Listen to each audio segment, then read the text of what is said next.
चंदनपुर गांव के 4 लड़कों की एक रियल घटना है। चंदनपुर गांव में एक काफ़ी सालों के बाद एक टूर्नामेंट मैच होता है जो कि रात में ही होता है। तो उसके आस पड़ोस के जितने भी गांव थे, जितने भी लोग थे, आते हैं देखने के लिए। इसमें वो 4 लड़के भी आते हैं देखने के लिए, जिनका नाम राजू, सुरेंद्र, मोनू, सोनू। चारों अपने अपने घर से निकलते हैं। 2 बाइक 11 साढ़े 11 बजे मोनू राजू भाई से बोलते हैं कि राजू दा, अब बहुत देर हो चुकी है, अब घर की तरफ निकला जाए। तो राजू उसमें सबसे बड़े होते हैं, इसलिए सब उनको दा करके बुलाते हैं। तो राजू दा बोले मोनू से कि अभी तो हम नहीं जाएंगे, थोड़ा सा और मैच देख के ही जाएंगे। अगर तुम लोग को जाना है तो तुम लोग जाओ, कोई बात नहीं।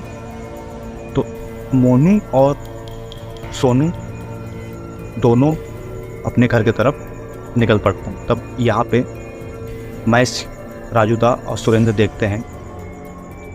काफ़ी देर के बाद सुरेंद्र भी बोलते हैं राजू दा से कि राजू दा, अब हम लोग भी निकलते हैं। तो राजू दा कहें सुरेंद्र से कि इस समय टाइम कितना हो रहा है। तो सुरेंद्र बोले कि राजू दा, लमसम 2:45 हो रहे हैं। तो राजू दा बोले कि मोनू और सोनू भी इस वक्त घर तक पहुंच गए होंगे। राजू दा और सुरेंद्र एक ही बाइक से निकल पड़ते हैं घर की तरफ।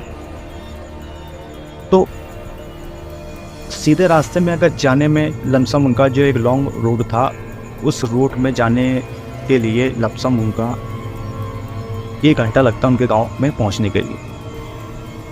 तो राजू दा कहें सुरेंद्र से, हम लोग शॉर्टकट ले लेते हैं, जल्द पहुंच जाएंगे। तो सुरेंद्र पीछे ही बैठा था, बाइक राजू दा चला रहे थे। तो सुरेंद्र बोले राजू दा से कि ठीक है राजू दा, अगर आप शॉर्टकट लेते हैं तो जल्द पहुंच जाएंगे, तो ले लीजिए। तो वो सब शॉर्टकट ले लेते हैं। तो इसी बीच में वो कहानी है इन दोनों के साथ में। शॉर्टकट लेने के बाद निकलते जाते हैं, चलते जाते हैं। फिर सबसे पहला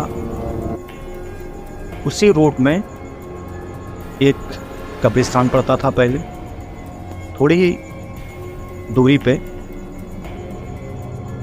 शमशान घाट पड़ता है।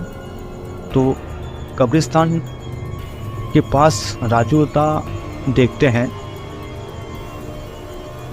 कि कब्रिस्तान के, अच्छा उनको पता भी नहीं रहता है कि कब्रिस्तान आ चुका है या कब्रिस्तान था। उनके माइंड में ये बात ही नहीं चल रहा था कि यहाँ पे कब्रिस्तान या शमशान है। तो नाइट में कुछ रोड में उस रोड में न लाइट था, न किसी प्रकार का कोई लाइट उजेला, कुछ नहीं था, सिर्फ बाइक की रोशनी थी। तो उनको पता भी नहीं चला था कि इस रास्ते में कब्रिस्तान है या आ चुका है, हम लोग कब्रिस्तान में खड़े हैं या शमशान घाट में। तो वहाँ देखते हैं राजू दा कि सामने कोई एक लड़का सफ़ेद कपड़े पे खड़ा है। तो सुरेंद्र से कहते हैं कि सुरेंद्र, क्या तुम्हें कोई लड़का दिखाई देता, या सुरेंद्र तुमको कोई लड़का दिखाई दे रहा है? तो सुरेंद्र राजू दा से कहते हैं हाँ, कोई लड़का खड़ा तो है। तो यहाँ क्या कर रहा है भाई, गांव तो दूर दूर है। अभी लमसम राजू दा के गांव पहुँचने में 15 मिनट का समय लगता। तो चलते जाते हैं, फिर देखते हैं बड़ी करीब से उनका और राजू दा का उस लड़के का आई कांटेक्ट बनता है कुछ सेकंड के लिए। फिर वो निकल जाते हैं। फिर आगे शमशान घाट पड़ता। तो शमशान घाट में देखते हैं उसी के जस्ट रोड के बगल में लड़का खड़ा। अब राजू दा सुरेंद्र से कहते हैं, सुरेंद्र ये देखो, क्या वही लड़का फिर से खड़ा है? तो सुरेंद्र कहते हैं हाँ राजू दा, लग तो रहा है उसी, वही टाइप का, उसी हिसाब से, उसी लेंथ, उसी काठी का ही है, लग तो रहा है वही लड़का है शायद। फिर राजू दा समझ जाता है कि ये 3-3:15 के करीब में ये लड़का सिर्फ एक ही खड़ा है। तो राजू दा तो कुछ कहते नहीं सुरेंद्र से, क्योंकि सुरेंद्र भी डर जाएगा। राजू दा डर चुके थे पूरी तरीके से। फिर वो बाइक वहीं रोक देते हैं राजूदा। तो सुरेंद्र बोलते हैं राजूदा यहाँ पर बाइक क्यों आपने रोक दी, चलो जल्द से जल्द हम लोग निकल चलते हैं घर की तरफ, अब बस कुछ 5-10 से 15 मिनट लगेंगे, पहुँच जाएंगे। तो राजू कहते हैं कि मुझे ये रास्ता कुछ समझ में नहीं आ रहा। अब सुरेंद्र कहते हैं राजू से कि हम लोग तो करीब करीब आधा रास्ता तय कर चुके हैं, अब वापस भी जाना सही नहीं होगा, जितनी दूर हम लोग वापस जाएंगे उतनी दूर हम लोग उतना उससे कम चलेंगे जो हम लोग गाँव पहुँच जाएंगे। तो पूरी घटना बताते हैं कि ये लड़का जो है ये मुझको ठीक नहीं लग रहा है। फिर सुरेंद्र और राजू दा दोनों अच्छे से देखते हैं, थोड़ी और करीब जाते हैं उस लड़के का, तो फिर बाइक रोकते हैं। तब देखते क्या है, उस लड़के का पैर ही नहीं, वो करीब 6 से 7 इंच हवा में ही था।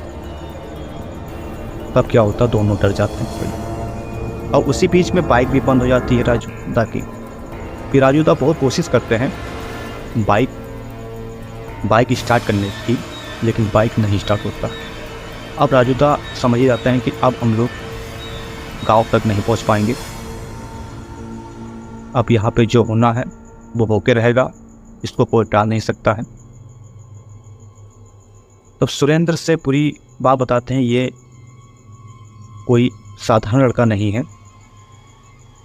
तो सुरेंद्र बहुत गौर से सुरेंद्र भी देखते हैं, तो उनको एहसास हो जाता है ये वाकई में कोई दूसरी चीज़ है। तभी राजू दा कहते हैं आप इसका कोई उपाय। तो सुरेंद्र कहते हैं कि अब गांव में फ़ोन करके देखो, या तो गांव वाले को ही बुलाते हैं, जो सोनू और मोनू गए हैं गांव में, उनके पास फ़ोन मिला के देखें राजू दा, हो सकता है वो सब कोई मदद करें या वो सब आ जाए उधर से, तब साथ में चलते हैं। तो रात के लमसम 3 बज रहे थे, तो कोई फ़ोन ही नहीं उठाया। तो राजू दा कहीं समय सब सोए होंगे अपने, जिसके कारण से कोई फ़ोन नहीं उठा रहा है।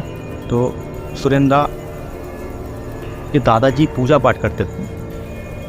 सुरेंद्र जो थे वो पंडित घर से थे, तो उनके दादाजी पूजा पाठ करते थे। तो सुरेंद्र पूजा पाठ करने में दादाजी का हाथ बटाया करते थे, तो उनको 2-4 ऐसे मंत्र याद थे।